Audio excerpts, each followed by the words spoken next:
ازيكم يا بنات، عاملين ايه؟ النهارده ان شاء الله هقول لكم وصفه حلوه جدا بتفتح البشره قوي وبتشدها وبتشيل التجاعيد، بتخلي البشره حرفيا منوره.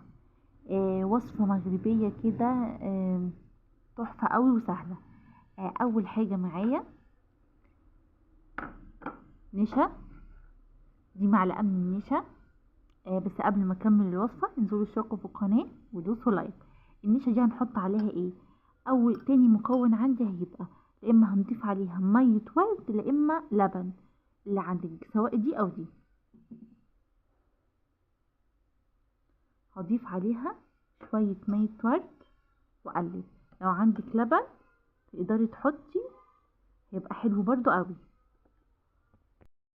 دوبت النشا كويس قوي في ميه الورد، ولو عندك لبن تقدري تحطي، هيفتح برضو البشره جدا.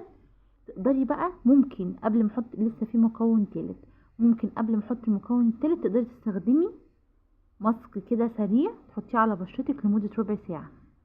تقدري تستخدميه كده كماسك حلو برضو وهيفتح البشرة جدا. ماسك سريع قبل المكياج.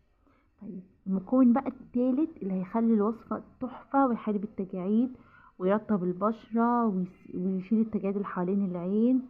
بص تحفة. هو ايه؟ زيت لبان الذكر. زيت لبان الذكر هنحط منه بقى كام نقطة؟ 4 نقط. ماشي. 4. هنحط 4 نقط. ده سحر للبشرة، سحر. الوصفة دي حلوة جدا، هتفتح لك بشرتك جدا.